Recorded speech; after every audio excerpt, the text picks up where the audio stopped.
Hey everybody, how you doing? Godzilla! Woo! This is going to be fun. We're going to have a good time. It is 3 o'clock, everybody. Are we ready to get this thing started? All right. Everybody in here is a huge Godzilla fan, I assume. Yeah, all right, nice. All right, let's get things kicked off. All right, So unlike the Showa era, you're actually going to see a picture of Godzilla earlier than 40 minutes. Yeah, exactly. So we're breaking this down. It's a 1-hour panel. So the first 15 minutes, we're going to do a little history, kind of a brief overview of the character. Then 15 to 30 minutes, we're going to do a timeline of the various eras. And then we're going to do trivia from 40 minutes to 60 minutes, and we've got prizes. Who likes prizes? Right? I've been coming to Comic-Con my whole life, and I don't know how many panels give out prizes, so you're welcome. All right. So, in preparation for this panel, when they contacted me and asked me to be part of this, Chris and I set out on a journey to watch all of the Showa era films, plus some. So we watched all 16 of these films. We spent almost 24 straight hours of watching Godzilla films in preparation for this. So I hope everybody appreciates it. We took notes on every single film, and yeah, they're really great. I mean, there's obviously the first one I think is probably the best. Would you agree? I agree, and that's what they kind of used to remake Godzilla X. Yes. All right. So the ones that we watched, like I said, it was the Showa era, and we got the Criterion collection. So if any of you have this Criterion collection, I highly recommend it. They remastered all the films. It's a beautiful package. I think last time I checked on eBay, they're like $200 on eBay, but well worth it if you're a Godzilla fan. Just a piece of history. Oh yeah, I put the sound effects in. Yes. Yes. Waiting for that sound every movie. So, history. So, these three gentlemen really are the reason why Godzilla exists today. How many people in here are kind of familiar with the history already of Godzilla a little bit? All right, so about half the crowd, nice. So, in addition to the films, I also spent some time watching some documentaries about Godzilla. So, it's been a journey over the past couple of months. So just learning about these three people, I'm not going to go into a tremendous amount of detail, but essentially, the special effects director, I'm not going to try and say his name because I'll embarrass myself, but he's really credited with establishing the look and feel for Godzilla. And the interesting thing about him is just his history. He was obsessed with the original King Kong film. And he spent a lot of his time kind of going frame by frame to figure out how the effects were done for that film. And he brought all of that knowledge with him when he got the opportunity to work on Godzilla. Director Honda, he also the co-writer of the first film. He spent a lot of time actually in the military during World War II. And so that influenced his take on the world, and why he decided that he wanted to be part of this film. Because the interesting thing about Godzilla is that it's not just a film about a monster that smashes through and destroys things. They're actually trying to say something with the monster. Obviously it's an allegory for nuclear weapons, but I'll get into that in a second. And then the film producer is actually the one who is regarded as coming up with the whole idea of it. Right around that time, another movie had come out, 20,000 Leagues. Monster from 20,000 Leagues, yeah. And that was a very successful film. And when they got the go-ahead to make a film for Toho Studios, that's when he was on a flight back. I can't remember the island nation that he was at, but that's when. Raise your hand. There. That wasn't the island. What were you mentioning? What's that? Where they were doing the H-bomb testing. Oh, no. I think I have it in my notes here. I'll get to it in a second. No. I know you're getting ahead of me with the trivia questions. All right. So, all right. I'm jumping ahead of myself because I'm getting excited. But so, like I had mentioned, our special effects director, he studied this film.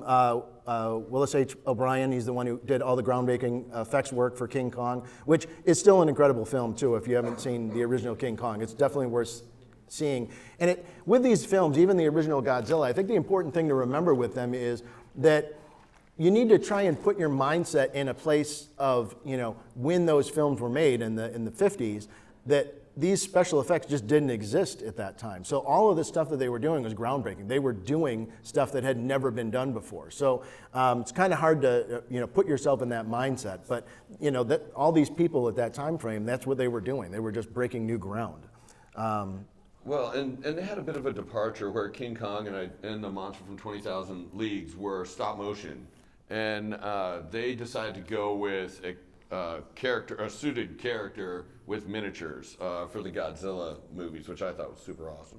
Yeah, and one of the things I learned about with that was part of that reason is they came back, the special effects team came back, and he said, well, if we were to do it in stop motion like they did for Godzilla or for King Kong, we would need another 3 years to make the film. And they said, that's just not possible. We've got to get into production today. So that's why they decided to go with a person in a suit. But they mixed that with not just that, but it's this use of miniatures, which we had commented on quite a bit when we were watching the films, was the use of miniature work is really amazing in this, especially this first film. And it's a combination of, person in a suit with the miniatures, and then, the use of forced perspective, just the be able to sell the idea of how massive this creature is. So there's just a lot of really innovative filmmaking techniques that were developed for this, and to be able to do it, in a timely manner, essentially. Mm-hmm. So yeah, so we mentioned, Beast from 20,000 Fathoms. So it was released in 1953. So this film, was very, very successful in 1953. And who was the special effects person? Ray Harryhausen. Ray Harryhausen. Thank you. See, this is a very knowledgeable group. I should just ask the group out here all these answers to these things. And from what I was reading about, there was a bit of tension between these two people because it felt like he took a lot of the ideas from this film, because this film is also a nuclear device awakens this creature and ends up going on a rampage in New York. So yeah, there are some similarities for sure. But over time, they patched things up and became friends, as we all should become friends. So what's interesting, what I was reading about is, you would think initially when you look at Godzilla, I think when you read about anything about him, people think, oh, well, it's about nuclear testing and it's about, the nuclear bombs that were dropped on Japan. But really, the thing that prompted his creation of the character was actually an event that happened after the war, which we tested a hydrogen bomb in the South Pacific.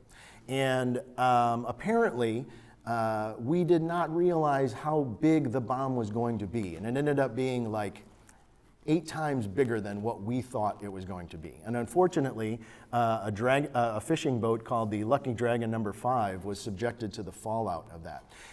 And this happened like really quickly after after World War II. And so that strained our relationships with the Japanese people, obviously.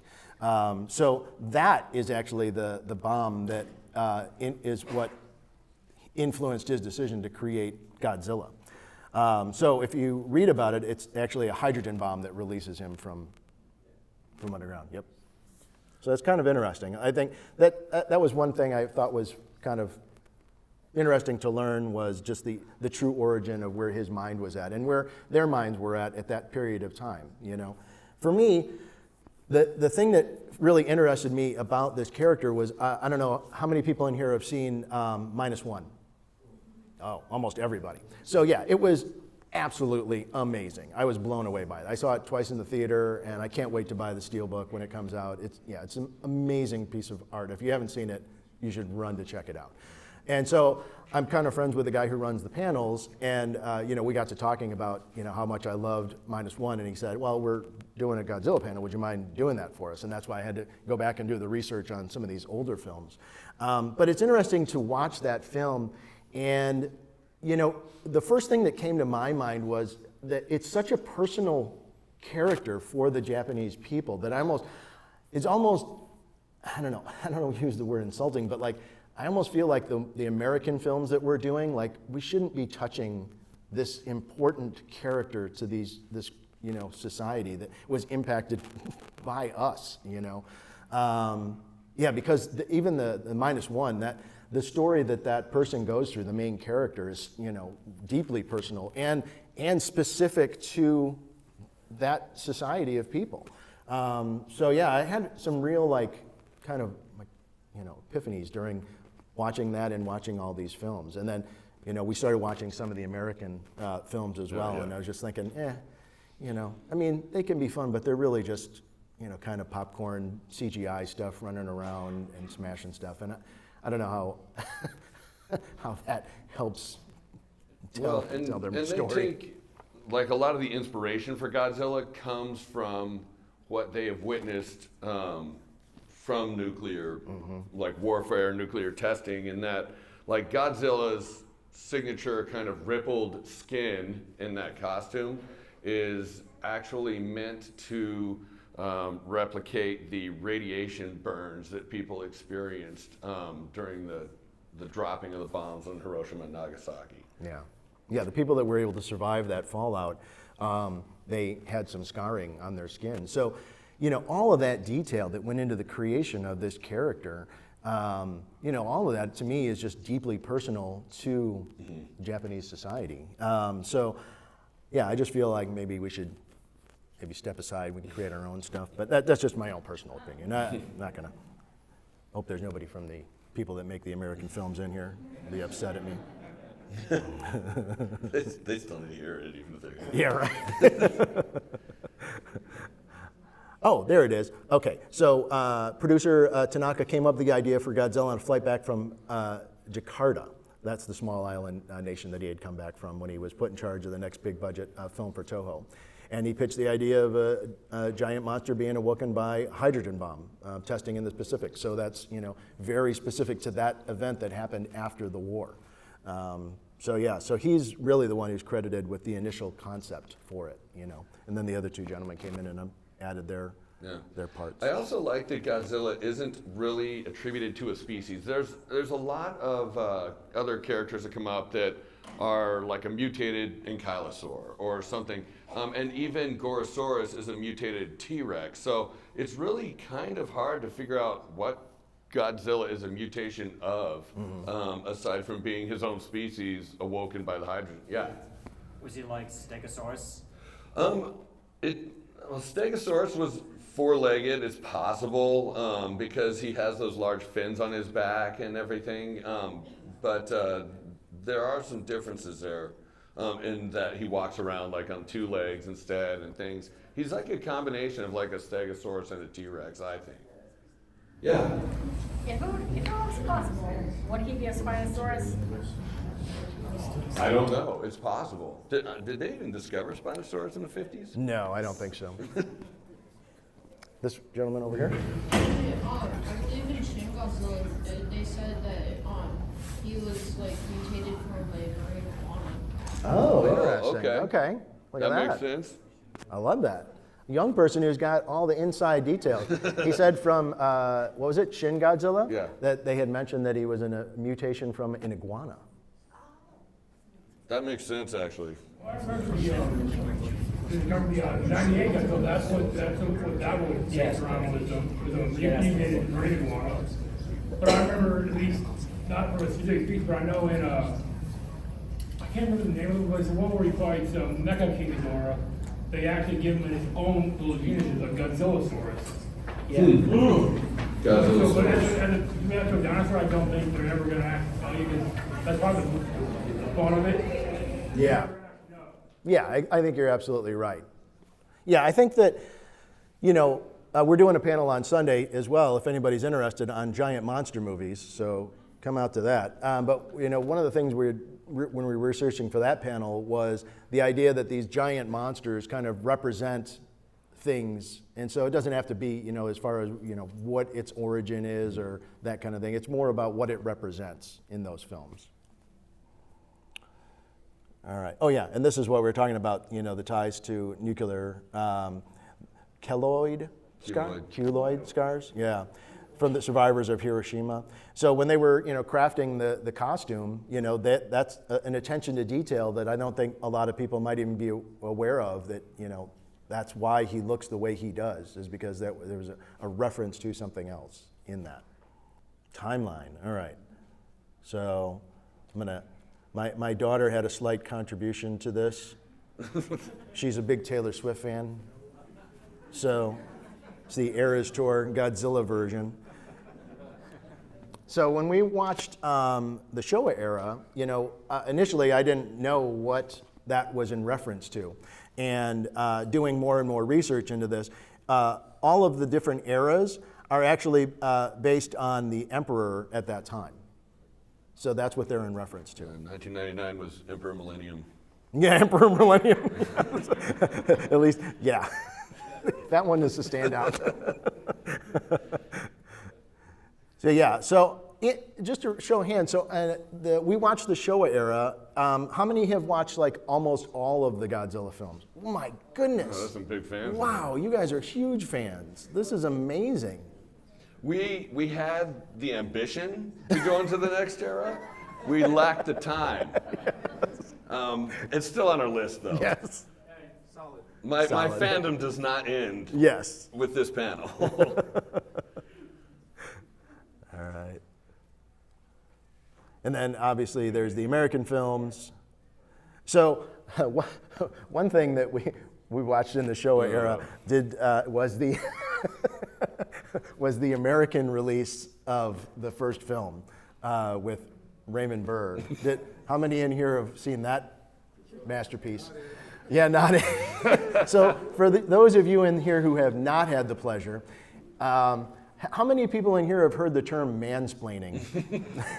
Yeah, that film is what I would call American-splaining. Essentially what they did is they took the film, the original film, and then they took Raymond Burr, an American actor, and they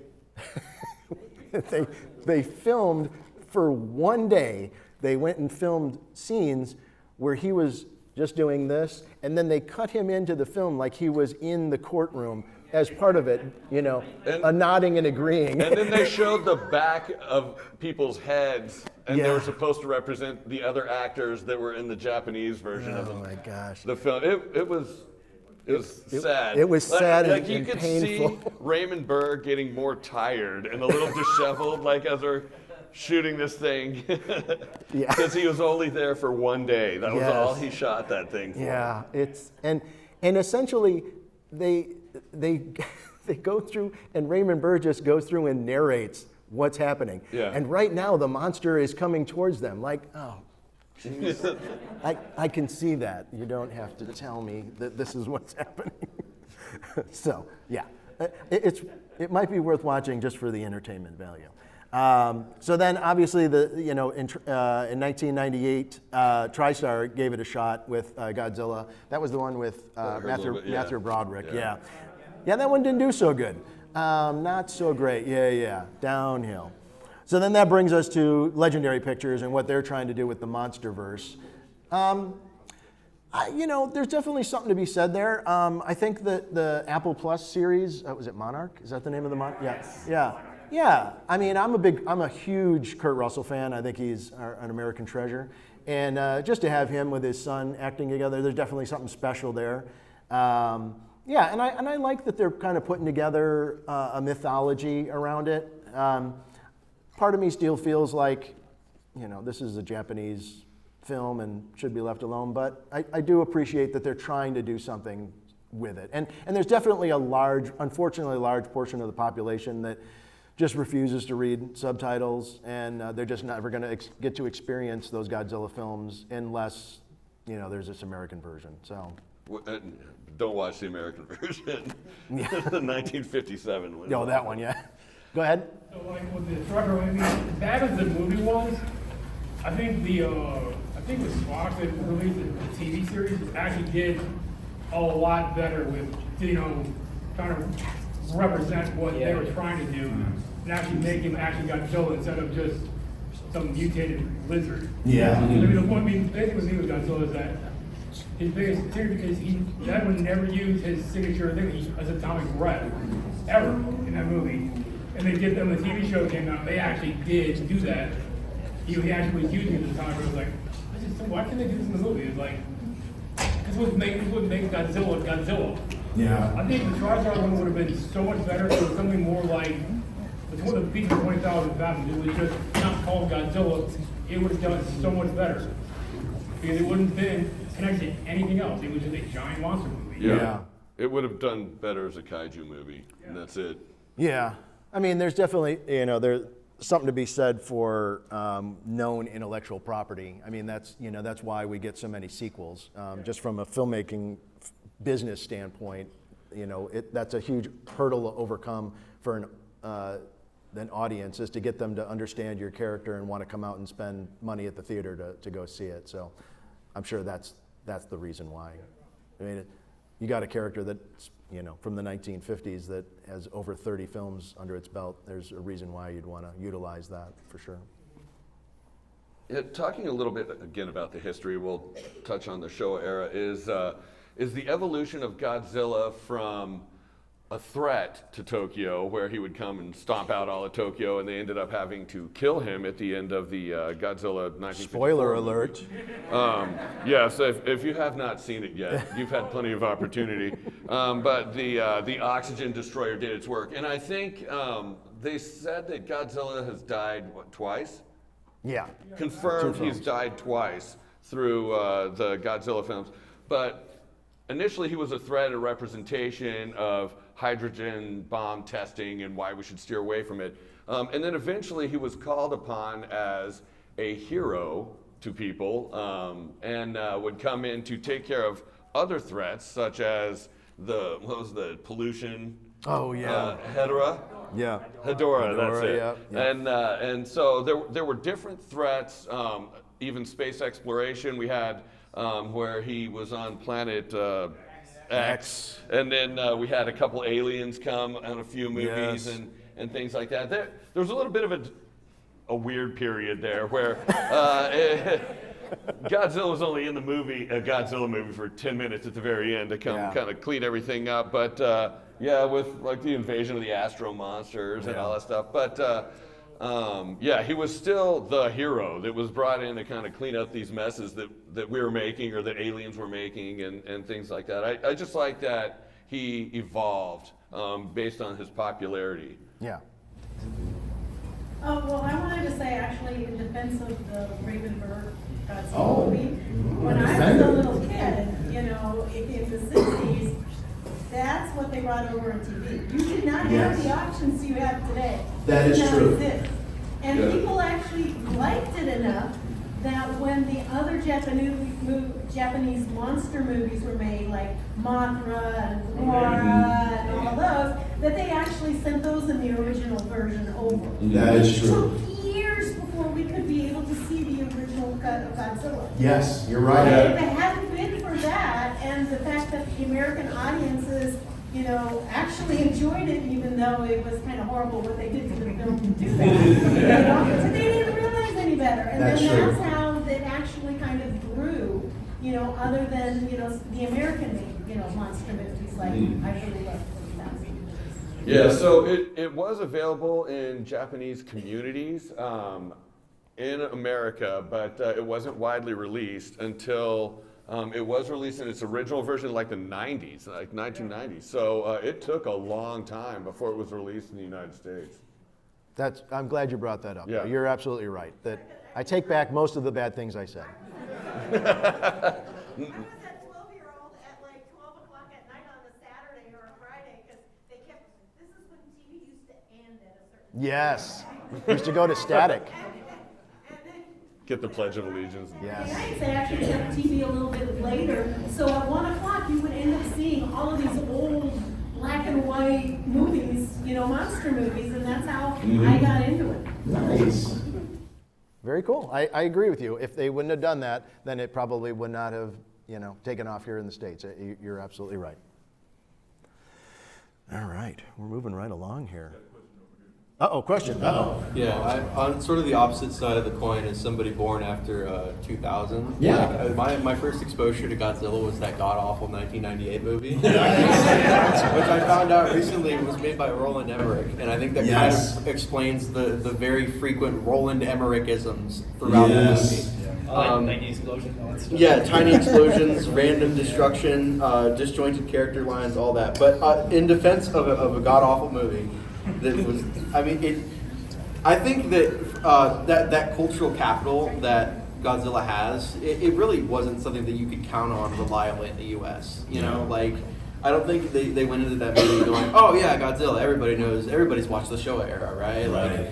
I feel like making an American Godzilla, unless you're doing what Legendary is doing, where you're bankrolling it and it's a cinematic universe and you have that material to make 6, 7, 8 movies to build this hype in America, the 1998 Godzilla was what they could make. Yeah.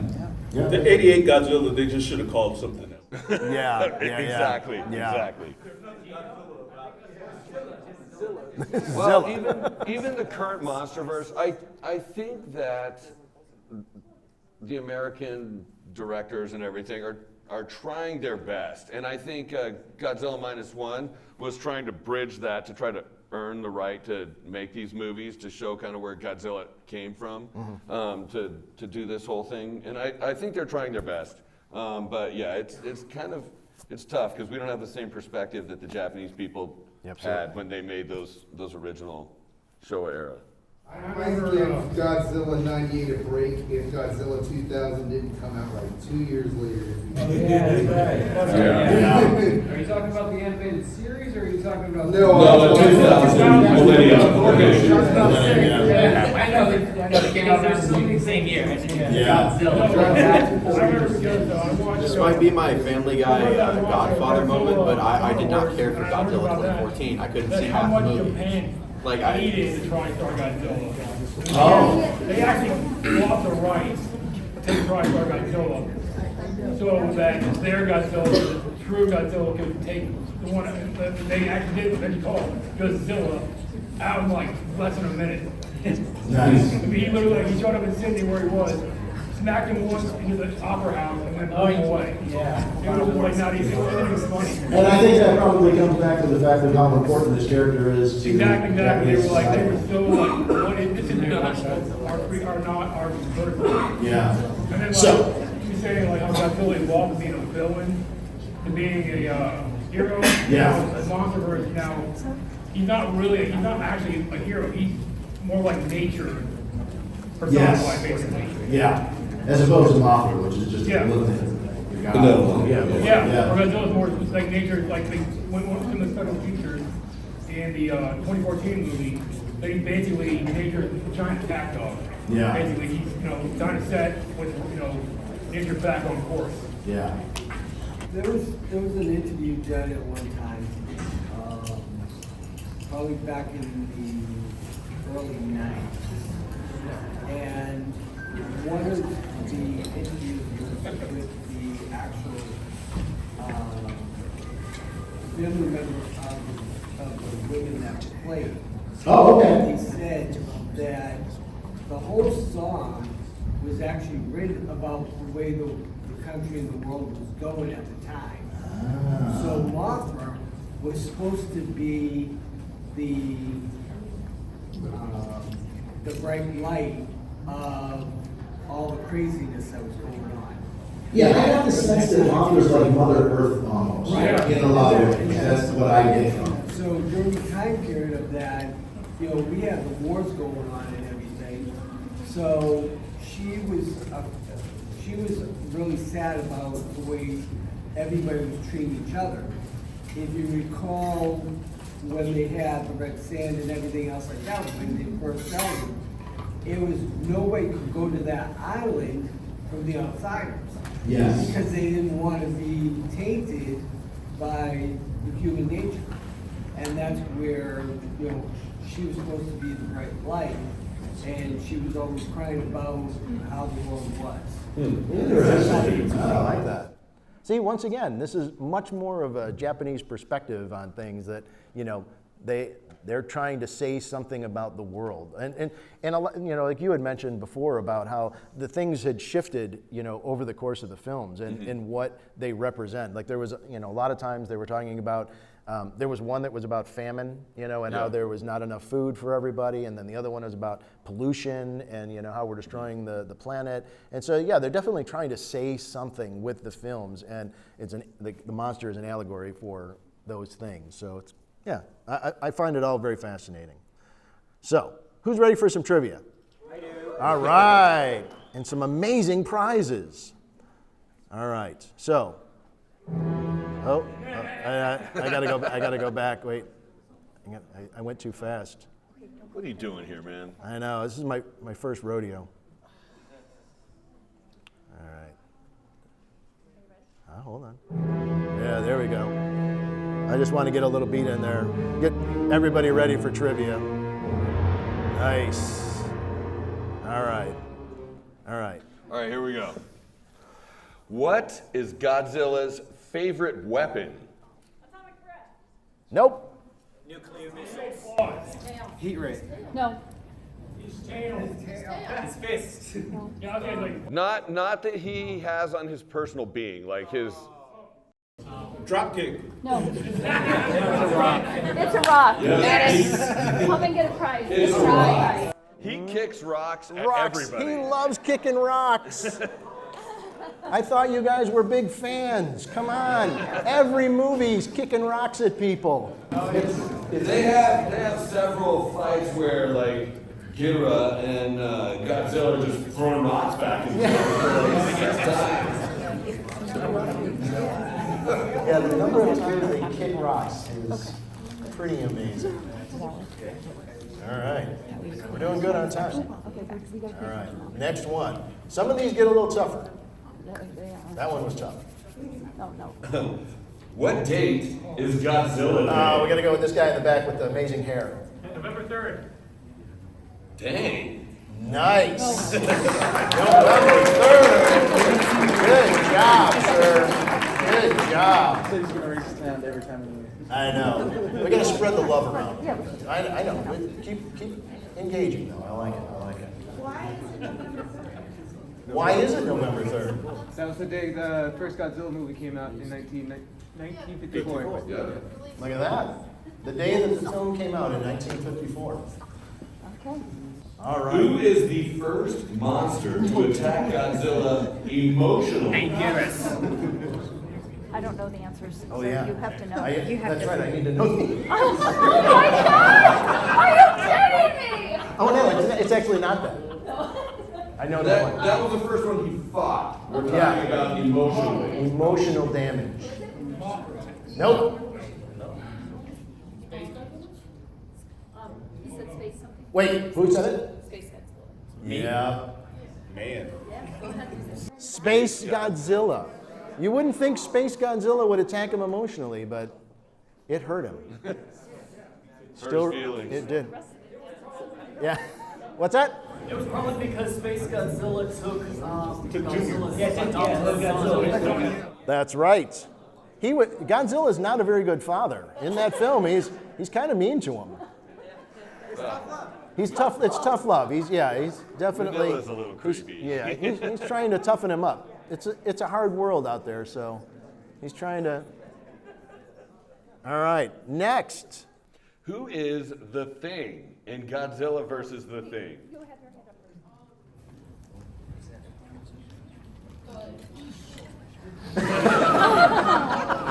It's all good. Take a breath. Go ahead. Think about it. It is not. Mothra. Yeah. It is Mothra. Mothra. Over the years, they've been changing Mothra's music. Oh, yeah? The song. Even in the essay series that they sang differently in Godzilla and Mothra. Yeah. Yeah, we noticed that the girls change from movie to movie too. They don't use the same actresses, for sure. Yeah. And their box got a little more comfortable. Yes, their little box that they carry them around in got some padding, a little more easy to transport. Even though they can fly on a magic carpet, so I don't know why they need a box, but. What is Godzilla often a metaphor of? Oh, which one did you say? Right here. He got to go first. Did he go first? Yes. He did. Go Is for it King of the Monsters? No, is he a metaphor? Sorry. That's all right. I think she was back there, right here. This lady? Okay. Radiation. Yes. Yep. Nuclear weapons, destruction. Sorry about that. You get the next one. I have faith in you. Thank you. Stay strong. All right. Next. In what movie did Godzilla speak? Godzilla versus Gigan. I think that's it. Yeah. Yeah, I hope. Yes, nice job. I like how we're kind of spreading it around. Everybody's going to get a prize. It's a nice, I like this. Not one person hogging it. And Godzilla vs. Gigan, they, the suit started pulling apart a little bit when they were using, so that was actually also the first time Godzilla ever actually bled. Oh, we did notice that. Yeah. Yeah, the first time that Godzilla speaks was also a bit of a shock for us. We were not expecting that. He had a full conversation with, who was it? Yeah. Rodan, that's right. Yeah, he's on Monster Island. Yeah, sending him on his marching orders. He's like a little general out there on the island. Yeah. Ah, yes. What NBA star fought Godzilla in a 1992 Nike advertisement? All the way in the back. Okay, Yes. go for it. Charles Barkley? Yes. That's Nice. Right. We got a winner in the back there. Nice. It is good old Charles Barkley. Chuck Barkley. Yes. I think he placed a bet on that fight, if I'm not mistaken. Oh yeah, here it is. Did you see what who the is first? used to kill Godzilla in the first? I think this film? gentleman right here with the big G on. Oxygen destroyer. Yes. Gentleman with the G. Straight melted him down. The Oxygen Destroyer. The Oxygen Destroyer created Destroyer later on. Yes. Also, if you don't mind me butting in real quick. Yeah, go for it. The creator of the Oxygen Destroyer also went down with it, so the secrets want to go to the military. Yeah, that's true. So, this is a little bit of fun more, because that is also now going for what they wanted with nuclear weapons. Yes. They wanted the creator of nuclear weapons to go down with the ship originally, but never came to fruition. I did not realize that that's what they had wanted with the original creator. That's interesting. Yeah, that is really cool. Nice. I like that. Oh yeah. How much did the original suit weigh? There might be a little give and take. There's probably going to be a little, yeah, but it does say approximately. I'm sorry, we got this person right here with the gray shirt? Yep. Was that it, or was it? Yep. Right here. Yep. Like 300 pounds? No. Not quite.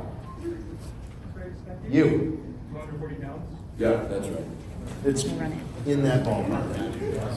It's actually listed at 242, but most of the suit through the Showa era was around 220. When they hit in the 70s or so, they got it down around 80 pounds. Yeah. Not 220, 221. No, yeah, whatever it takes.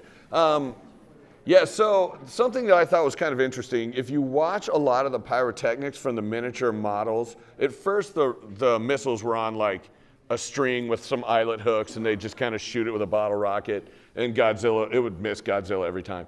But a little bit later, there were actually pyrotechnics that would shoot out in an arc and that were on fire, hitting him in this suit. That suit was foam, and it could have very easily have caught fire. And it's actually kind of stunning to think that he was in that much danger. There were a couple of times where he was in water as well, and that thing is 242 pounds and then wet. I imagine that it was a little scary if he was in more than 5 feet of water. But the actor who wore that suit through the entire Showa era is Haru Nakajima, and it's just awesome. I love how he played that character. Yeah. Yeah, and I think there was a very small window of time that he was able to actually wear it before having to take a break and get out of it. It was like 15, 20 minutes at the very most. So I think anybody there that's ever done any cosplay with a very heavy costume, like our gentleman back here, understands. It can be a daunting task for sure. Although, how cool would that have been to have stomped out a whole city, like to be in uniform and just go ham on some town that somebody spent 40 hours painstakingly painting. Yeah, I think to your point though, that's one thing about any of these films, whether it's Jason and Friday the 13th or Texas Chainsaw Massacre, the actors who are behind these masks, they bring a lot more to the table than just putting this outfit on. You can definitely tell when there's a different person behind that. They bring their own sense to it, whether it's even Chewbacca or who's inside C-3PO. I mean, any of that stuff, they bring their own acting to it, and there's definitely something important that they bring. Oh, I got done a little bit quick. So that gives us some time for some Q&A. We have some extra prizes, right? Oh, yeah. All right. This person right here with the Mickey ears really wants a prize. All right. Let's hear a little hand for the ladies giving out the prizes. That's such a nice thing for them to do. Yeah, that too. Also, they watched most of the movies with us, so they also endured. So, yes. So, question in the back? Are you a fan of Ultraman? You know what? I do. And how would you compare it with Godzilla? I watched Ultraman when I was growing up. My upbringing, I have a really good friend of mine who's Korean. And so when I would go over to his house and do sleepovers, we would watch Kung Fu movies. That's how I got introduced to Kung Fu movies. And there's some amazing old black and white Kung Fu movies that are just fantastic. And I also got introduced to Ultraman back then. And that's when I got introduced to Speed Racer. I absolutely love Speed Racer. Isn't Jet Jaguar one of the Ultramen? No, it's Ultraman, but I can see how you can get them mixed up. Yeah, they have similar looks. That was in response to Ultraman's popularity that they put Jet Jaguar into it. Oh, interesting. Oh, yeah, Jet Jaguar was created during a grand contract. And they just kind of thinking a little bit. And that's when how they created Jet Jaguar. But I think remember, we were really kind of loosely based around it. But yeah, I think that's really how Jet Jaguar was speed through that. Yeah, that was an interesting. Which one was that? Megalon? Yeah. That's when he does the drop kick. Yeah, that's right. Everyone loves the drop kick. There was one also where he used his breath to fly backwards. That was interesting, yeah. It's interesting when they introduce different skill sets that they have. And I assume that after Jet Jaguar, they may have decided to put another low body man and be like, they had to go down a robot fight against Godzilla instead of fight with him. You have another question? Oh, sorry, this just right here. Since you watch all the Showa Godzilla movies, do you consider Godzilla's Revenge the worst Godzilla you ever watched? And they use a lot of stock footage from the previous movies. All right, hold on. Let me look at my notes real quick. I mean, Godzilla's Revenge. That's the one with Raymond Burr, right? It's also Gigantus Fire Monster. Oh! Godzilla's Revenge is the fire monster. It takes place in some kid's imagination. Yes. Oh, yeah. Do I consider it to be the worst? No, honestly, for me, I hate to. It's the Raymond Burr American. I didn't let. Oh God. Only because I felt like it was just insulting. But that's just me. Manila creeped me out. Like I could not deal with Manila. Oh yeah, that's right. And yeah. Like that whole thing was kind of rough.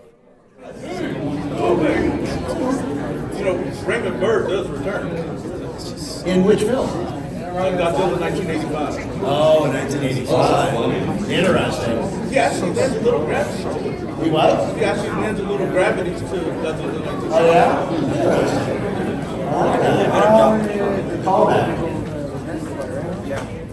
For over 70 years, there are like 5 kaijus appeared in 4 eras. There's Godzilla, Mothra, Rodan, Ghidorah, and Mechagodzilla.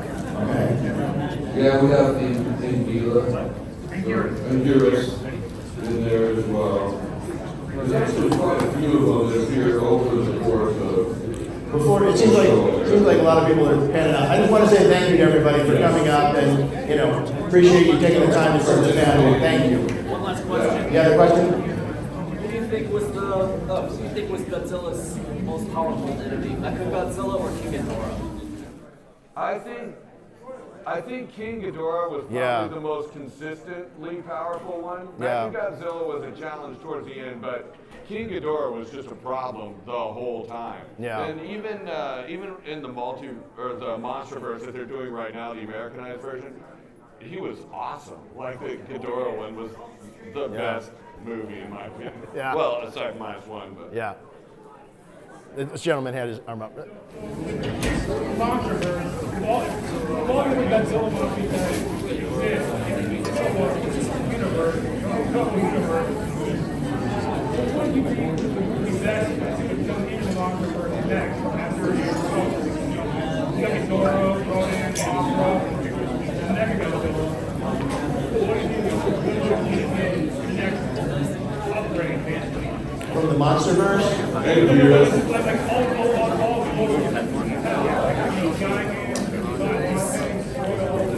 Well, I mean, if you're asking my personal opinion, I mean, now that they've gone inside the Earth and, you have a whole nother world to explore, my personal opinion is that they should use this as an opportunity to branch off and start doing some of their own stuff as opposed to constantly referring back. This is their opportunity now with this last film to expand out beyond what is already established and make it their own thing. They've already done that with like Monarch.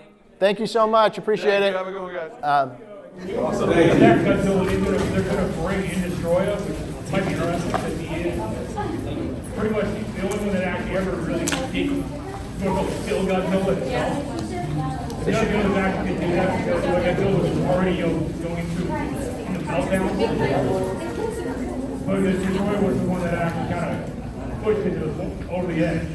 Yeah. After he killed the younger Godzilla. Yeah, it's funny, like a lot of the bad guys in the Showa era, it's kind of a departure from the line of storytelling that the American movies are doing right now. Like if you threw like Gigan in there, it doesn't make a lot of sense to have him, even though he was a good bad guy for the Showa era, it's just not going to work in like the current MonsterVerse. Yeah. I do want to give a quick shout out to this couple right here. Son of Svengoolie. Thank you. I love it. Love it. 2 more of us are running around. Oh, nice. Very nicely done. In the back. Is it possible you think we'll ever see the future Godzilla versus Gamera? Yeah, that's what I want to see. Oh, that That is very interesting. Smack around that turtle. Well, it's an interesting time in film. Your question is valid, but I think it leads into a bigger discussion about where we're at in cinema right now. Really the pandemic had a real impact on people going to the cinema. You look at films right now like, The Fall Guy, which I've heard really great things about, and it's already came out on home video like less than a month after it was at the theater. And so, and the same thing happened with this latest Godzilla film. It's already on home video.